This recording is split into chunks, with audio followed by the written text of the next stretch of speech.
마음이나 알자. 2부 마음을 찾는 이야기.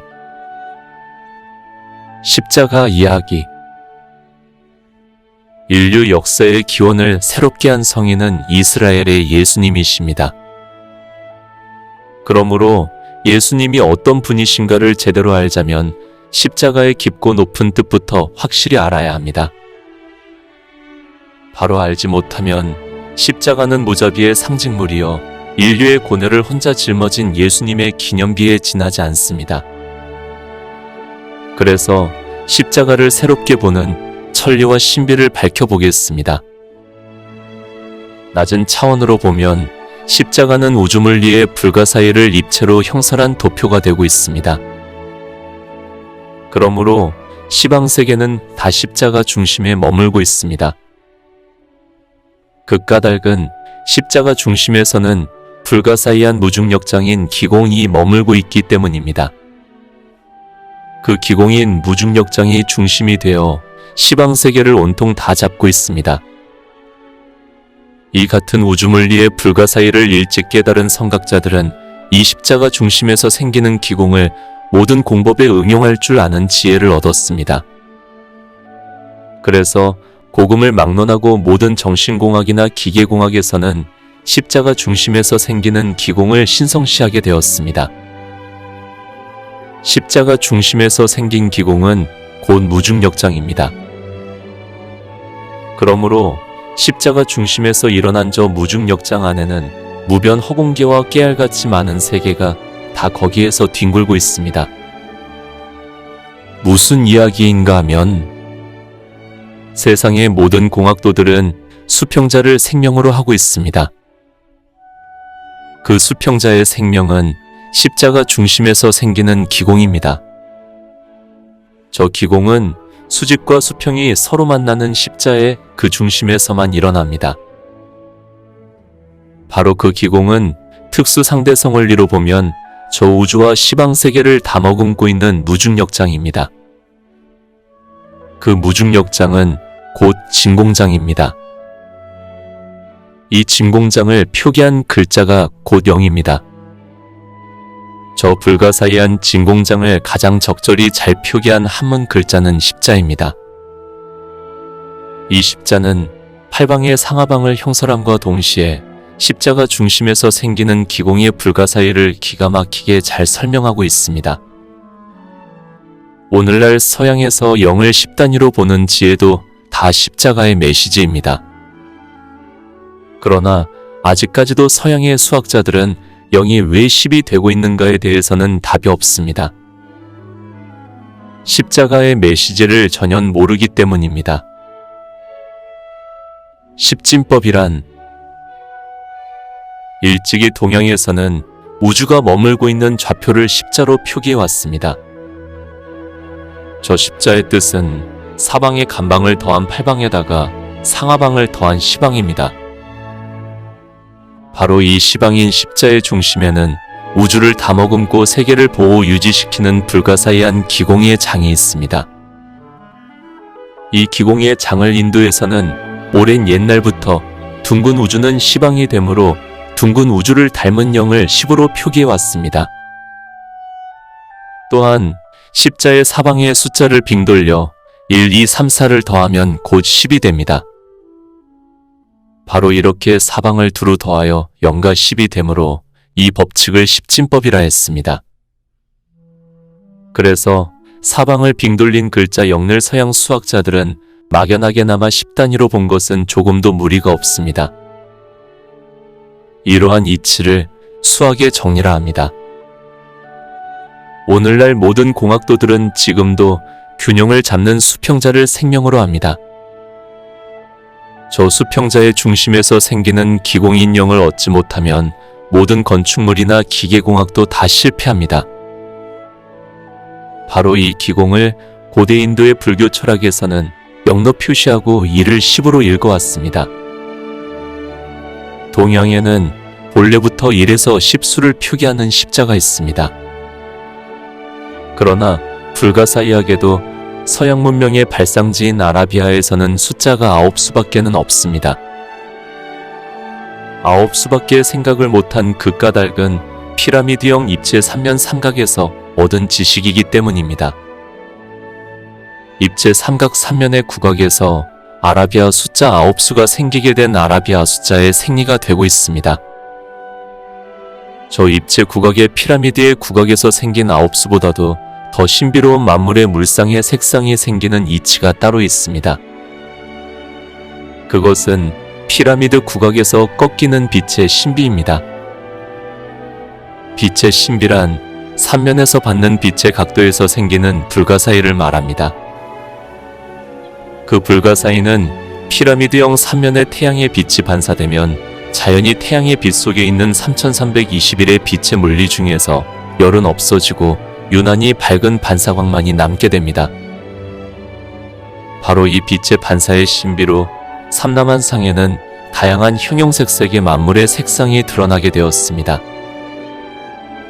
이 모두는 피라미드형 국악의 조화입니다. 저 높은 하늘은 청색이고 바다가 녹색인 것은 모두가 다 빛의 각도에서 나타나는 빛의 신비입니다. 그러므로 피라미드형 국악에서 발산되는 빛은 일단 각도에서 반사가 되면 밝은 광도에는 별 무리가 없으나 빛의 열기는 전무해집니다. 그래서 피라미드의 공간 안에는 항시 섭씨 3.14도의 낮은 저온이 유지가 됩니다. 이 빛의 법도는 서양 철학의 뿌리이기도 합니다. 그리고 또 피라미드의 입체 3면에서 지면의 삼각을 더한 12각은 오늘날까지 시계바늘의 12시간을 뜻합니다. 그래서 동서고금을 막론하고 시간을 시각이라 합니다. 이렇게 아라비아의 수철학은 모두가 피라미드의 입체 삼각과 지면의 12각에서 만법의 천리가 다 나왔습니다. 삼각은 곧 삼위일체를 뜻합니다. 삼위일체의 극명한 답은 두 손뼉을 치면 소리가 납니다. 이때의 그 소리의 출처를 찾아봅시다. 이쪽 저쪽 그 중간 그 어딘가에서 분명 소리가 났습니다. 그러면 그 소리의 출처를 찾아봅시다. 소리의 출처를 찾으려고 들면 이쪽 저쪽 그 중간 어디에도 소리는 없습니다. 일체의 만법은 꼭 이와 같습니다. 정답은 일체 만법의 성품은 모두가 시방세계에 두루에 있을 뿐입니다. 그것이 영혼이든 물리의 성품이든 간에 그 물체의 성품은 시방세계에 두루에 있습니다. 만법의 성품은 본래로 우주에 두루에 있으면서 누가 무엇을 어떻게 하느냐에 따라서 손뼉의 소리처럼 감응할 뿐입니다. 이렇게 만법의 성품은 본래로 우주에 두루에 있음을 알아야 합니다. 이를 깨닫지도 못하고 공연히 물질의 근본 뿌리를 찾겠다고 물질에다 칼질을 하는 과학자의 오를 범하면 안 됩니다. 삼면의 사면이 일체가 되어 잠깐 일어나는 허망한 환상을 가지고 수다를 떨면 반드시 정신병 환자가 됩니다. 지금 우리는 저 입체 삼각의 국악에서 9수가 생기게 된 까닭도 알았습니다. 그리고 시간도 입체 피라미드의 3면의 삼각이 더해진 3면 삼각을 곱한 12에서 12각, 즉 12시간이 되었음도 이제 알았습니다. 하지만 세조는 우주 공간 사방 곱하기 3세, 즉 과거 현재 미래는 곧 12시가 되고 있음을 일찍이 능엄경에서 잘 밝혀두셨습니다. 안녕. 예수님의 부활 이야기.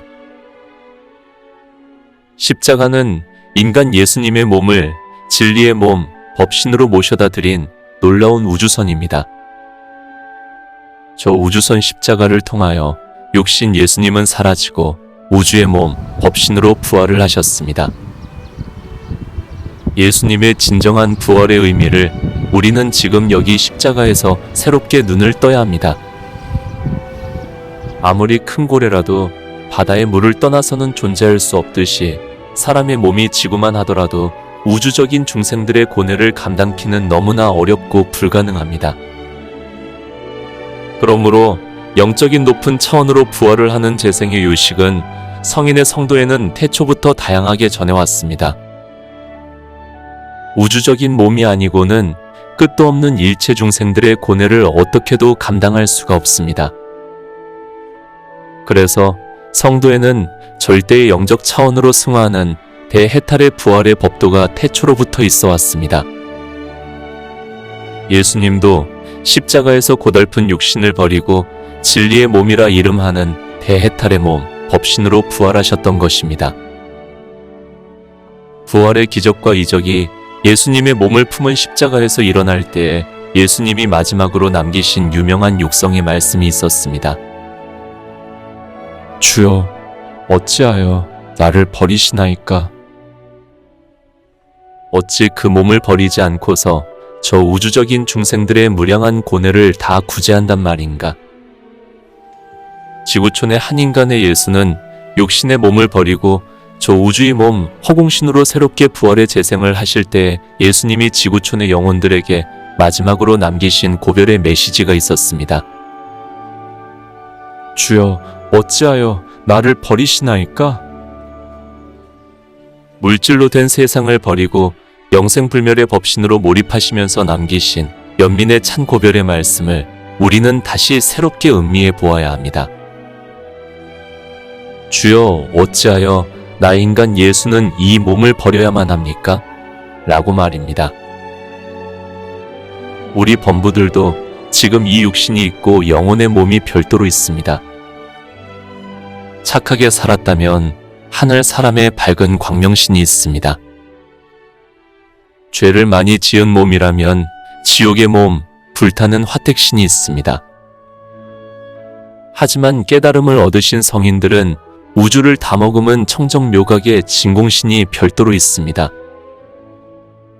저 묘각의 진공신을 진리의 몸이란 뜻에서 법신이라 합니다. 진리의 몸, 법신은 묘각의 빛으로 가득한 몸입니다. 그러므로 법신은 무변 허공계를 안 터럭 구멍 안에 다 넣고 다닐 수가 있습니다.